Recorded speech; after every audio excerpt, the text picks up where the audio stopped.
የኢትዮጵያን ፖለቲካዊ ትኩሳት ያጋለጡ ሶስት ሰበር ዜናዎች ተሰሙ። ጀነራሉ እንደዛቱት አድርገውታል። በኢትዮጵያ ላይ የድሮን ጥቃት ተፈጽሟል። መቀሌ ላይ ደግሞ ትኩሳቱ ፈንድቶ ወታደራዊ አዛዡ የቁም እስረኛ ስለመደረጋቸው አንድ ውስጥ አዋቂ ጠቁሟል። ለብልጽግና መረጃ ሾልካል የሚል ክስም ቀርቦባቸዋል። በሌላ በኩል ጠቅላይ ሚኒስትር አብይ አህመድ በትግራይ ወታደራዊ እርምጃ እንዲወስዱ እየተወተወቱ ነው።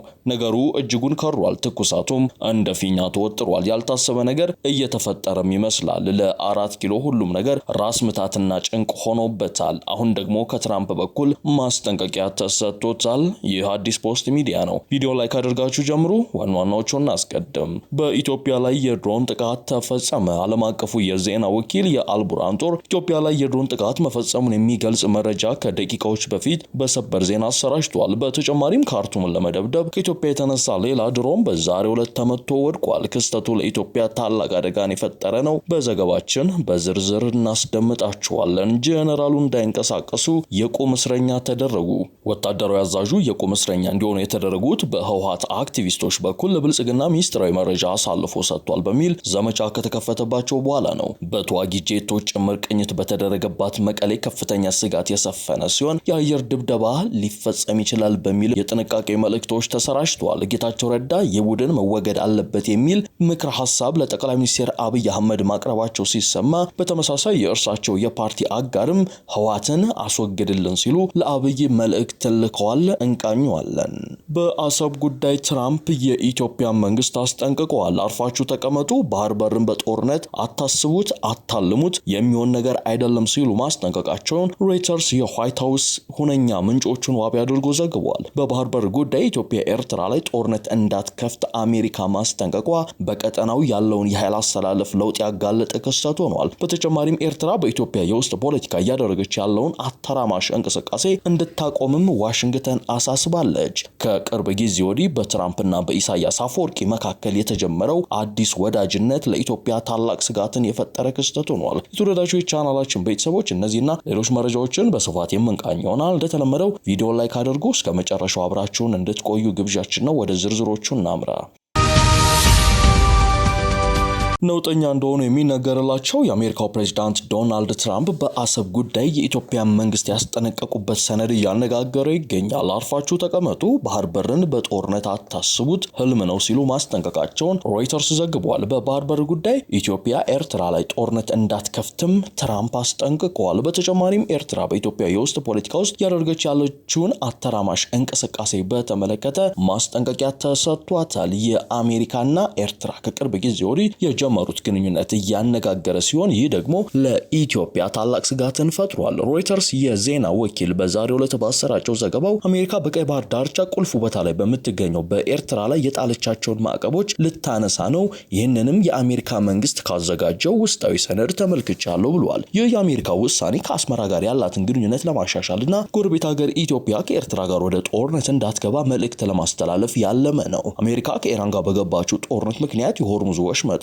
መዘጋቱ ከኤዥያ ወደ ሜዲትራኒያን ባህር ለሚደረገው የባህር ላይ ንግድ በቀይ ባህር ላይ የሚኖርን ቁጥጥር አስፈላጊነት አጉልቶታል። ከሁለት አስርት ዓመታት በላይ በጠላትነት የቆዩት ኢትዮጵያና ኤሪትሪያ አብይ ወደ ስልጣን ከመጡ በኋላ ግንኙነታቸው ተሻሽሎ ነበር። የሁለቱ ሀገራት ወታደሮችም ትግራይ ውስጥ በተካሄደው ደም አፋሳሽ ጦርነት በአንድ ጎራ ተሰልፈው ተዋግተዋል። ጦርነቱ አሜሪካ ዋነኛ ተሳታፊ በነበረችበት የፕሪቶሪያ ዘላቂ የሰላም ስምምነት ከተቋጨ በኋላ ግን በኤርትራና ኢትዮጵያ መካከል የነበረው ወዳጅነት ተቀዛቅዞ አሁን ላሉበት ፍጥጫ ደርሷል። አሁን ላይ አሜሪካ በኤርትራ ላይ የጣለቻቸውን ማዕቀቦች የምታነሳ ከሆነ ኢትዮጵያ የባህር በር ለማግኘት ልትወስድ የምትችላቸውን ማንኛውንም አይነት የኃይል እርምጃ እንደማስደግፍም አሜሪካ መልእክት አስተላልፋለች ብሏል ሮይተርስ የዜና ወኪል። የዜና ወኪሉ የጠቀሰው የአሜሪካ መንግስት ውስጣዊ ሰነድም የባህር በር በኃይል ለማግኘት የሚደረግን የትኛውንም አይነት ሙከራ እንደምንቃወም ለኢትዮጵያ በተደጋጋሚ አሳውቀናል ብሏል። በተጨማሪም ኢትዮጵያና ኤርትራ አንዳቸው በሌላኛው ውስጣዊ ጉዳይ ላይ ያላቸው አለመረጋጋትን በሚፈጥር ተሳትፎ የተነሳ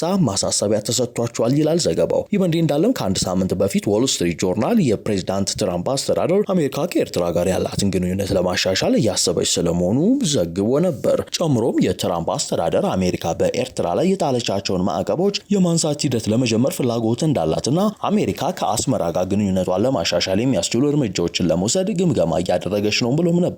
የቀድሞ የአሜሪካ ፕሬዝዳንት ጆ ባይደን ኤርትራ በሰሜን ኢትዮጵያ ውስጥ በተካሄደው ጦርነት ውስጥ ከነበራት ተሳትፎ ጋር በተያያዘ ከ5 ከ5 ዓመት በፊት በኤርትራ ገዢ ፓርቲ ወታደራዊና ፖለቲካዊ ባለስልጣናት ላይ እቀባ መጣላቸው አይዘነጋም። ሮይተርስ ተመለከትኩት የሚለው የአሜሪካ መንግስት ውስጣዊ ሰነድ ግን በርካታ አገራት የሚመለከቱት ፕሬዝዳንታዊ ትዕዛዞችና ማዕቀቦች በቀናት ውስጥ እንደሚነሱ አመልክተዋል። ነገር ግን ኤርትራን ጨምሮ በሌሎች ሀገራት ላይ የተጣሉት ማዕቀቦች መነሳታቸው መቼ እንደሚገለጽ የተባለ ነገር የለም። ሮይተርስ ከአሜሪካ የውጭ ጉዳይና የገንዘብ ሚኒስትሮች በጉዳዩ ላይ አስተያየት ለማግኘት ጥያቄ ባቀርብም ወዲያውኑ ምላሽ አላገኘውም ብለዋል። በተጨማሪም ሮይተርስ ከኤርትራ ማስታወቂያ ሚኒስቴር የማነ ገብረ መስቀልና ከኢትዮጵያ ጠቅላይ ሚኒስቴር የፕሬስ ሴክሬታሪ ቢሌኒ ስዩም አስተያየታቸውን ጠይቆ ምላሽ አላገኘውም ብሏል። የአሜሪካውን ታዋቂ ጋዜጣ ዎል ስትሪት ጆርናል ዘገባን ተከትሎ በኤርትራ ያለውን የሰብአዊ መብት አያያዝና በቀጠናው በሚካሄዱ ግጭቶች ውስጥ ባላት ሚና የተነሳው የተለያዩ ወገኖች አሜሪካ ማዕቀቦችን ለማንሳት ማሰቧን የሚቃወሙ ትችቶች እየተሰነዘሩ ይገኛሉ።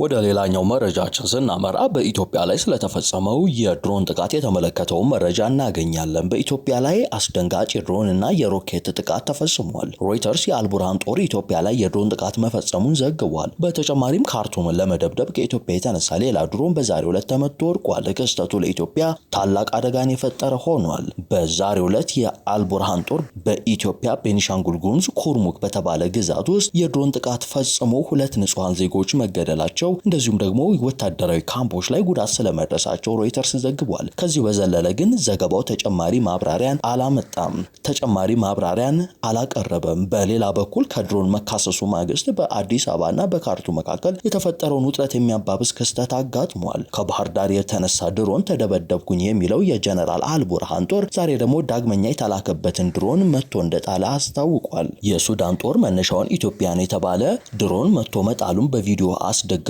አልጀዚራ አውጥቶታል። አልጀዚራ ዛሬ ረፋድ ይዞት የወጣው በቪዲዮ የተደገፈ ዘገባ ከኢትዮጵያ ተነስቷል የተባለው ድሮን በሱዳን ግዛት ውስጥ ተመቶ ሲወድቅ ያሳያል። የጀነራል አልቡርሃን ጦር ኤስኤኤፍ ድሮን መቶ መጣሉን ያስታወቀው መነሻውን ባህር ዳር ያደረገ ድሮን ካርቱም ላይ ድብደባ ፈጽሞብኛል ባለ ማግስት ነው። መነሻውን ባህር ዳር አድርጓል የተባለው ይኸው ድሮን ካርቱም ላይ የጀነራል አልቡርሃን ጦር የሚጠቀምባቸውን አውሮፕላኖች እንዳወደመም ተነግሯል። ከካርቱሙ ጥቃት በኋላ ሱዳን ውስጥ ተመቶ ወድቋል የተባለው ድሮን መነሻውን ያደረገው በተመሳሳይ ከባህር ዳር ነው። በሱዳን ጦር ተመቶ የወደቀው ድሮን ባለቤትነትና መነሻ በገለልተኛ ወገን ባይረጋገጥም አልጀዚራ ባሰራጨው ዘገባ መሬት ላይ ተከስክሶ ግን ይታያል። አልጀዚራ የድሮን መከስከሱን ዘገባ ያቀረበው ከሱዳን ጦር ጋር ግንኙነት ያላቸውን ምንጮች ጠቅሶ ነው። በጀነራል አልቡርሃን ጦር የሚዘወረው ሱዳን ኒውስ ኤጀንሲን በተመሳሳይ ከባህር ዳር ተነስቷል የተባለው ድሮን ተመቶ ሲወድቅ የሚያሳይ ቪዲዮን አሰራጭቷል። ተመቶ የወደቀው ድሮን ጥቃት ለመፈጸም ወደ ኢላማው እያቀና የነበረ መሆኑ የተገለጸ ሲሆን ከፍተኛ የማጥቃት አቅም ያላቸው ቦምቦችን ተጭኖ ነበርም ብሏል። የተከሰከሰው ድሮን አሁን ላይ በውጊያ ጥቅም ላይ ከሚገኙ በመጠኑ መካከለኛ ደረጃ ላይ የሚመደብ መሆኑንም የአልጀዚራ ቪዲዮ ያሳያል። ይሁን እንጂ የድሮኑ ምርት አይነት በግልጽ የሚጠቁም ጠቋሚ ምልክት በቪዲዮ ላይ አልታየም።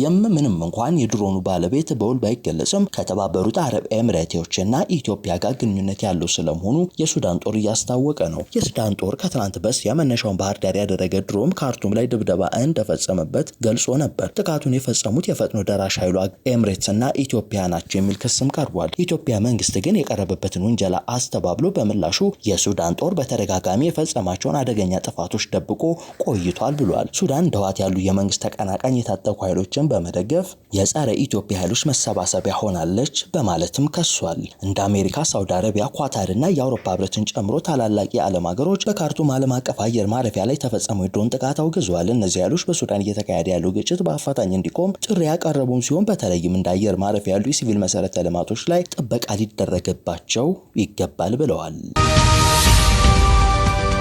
ወደ መጨረሻው መረጃችን እናመራለን።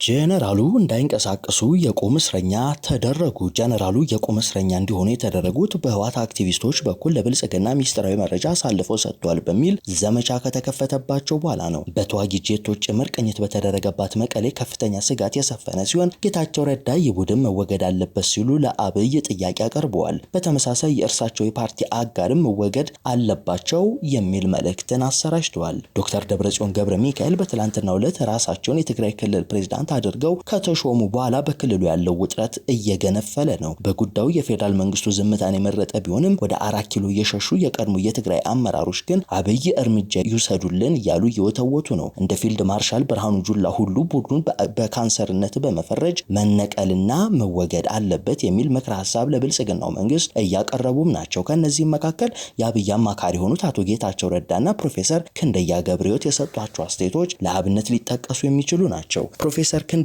ህወሓትን አረም ሲሉ በመጥራት መነቀል አለበት ይላሉ። ኋላ ቀር ሲሉ የጠሩትን የህወሓትን ቡድን ለትግራይ ጥፋት የበቀለ አረም ነው በማለት ገልጸውት አረሙ ደግሞ መወገድ አለበት የሚል መፍትሄን አቀርበዋል። ይህ ሁሉ ለከት የለሽ እብደት ጦርነት ቀስቅሶ ህዝብን ይዞ ከመጥፋትና ከማተራመስ የዘለለ ይህ ነው የሚባል አዎንታዊ ውጤት የለውም ብለዋል። ወደ ጠራው እሳት እሱ ብቻውን ይግባና ይለብለብ። ይህ ከጦርነት ውጭ መኖር የማይችለው አረም መነቀል መወገድ ብቻ ነው ያለበት ሲሉ መልእክት አስተላልፈዋል። ይህ የፕሮፌሰሩ አደገኛ የመፍትሄ ሐሳብ ክልሉን ለሌላ ጦርነት የሚጋብዝ ነው በሚል እየተተቸ ነው። በ2013 ጦርነት ህወሓትን እናስወግዳለን በሚል የትግራይ ህዝብ ያየው ፍዳና መከራ የሚታወቅ ነው። ያ ሁሉ ዋጋና መስዋዕትነት ተከፍሎም እንደ ዱቄት በኗል የተባለውን ህወሓትን ማስወገድ አልተቻለም። ያኔ ፌዴራል መንግስቱ በርካታ አካላትንና ኃይሎችን ይዞ ህወሓትን ማጥፋት ካልቻለ የኃይል አስተላለፍ በተፈጠረበት በአሁኑ ወቅት እንዴት ማጥፋት ይችላል የሚለው የብዙዎች ጥያቄ ሆኗል። የሆነ ሆኖ ግን እንደ ፕሮፌሰር ሁሉ የምታገለው በትግራይ ጦርነት እንዳይመጣ ነው ሲሉ የሚናገሩት ጌታቸው ረዳም ግጭትን ሊቀሰቅስ የሚችል ተመሳሳይ ጥሪ ነው ያቀረቡት። ቃንጫ መርዓት የምትባል የልጆች ጨዋታ አለች። ትውልድን ለመጨረስ የወሰኑ ደናቁርት ዛሬም እያላገጡ ያችን ጨዋታ ደግሟታል።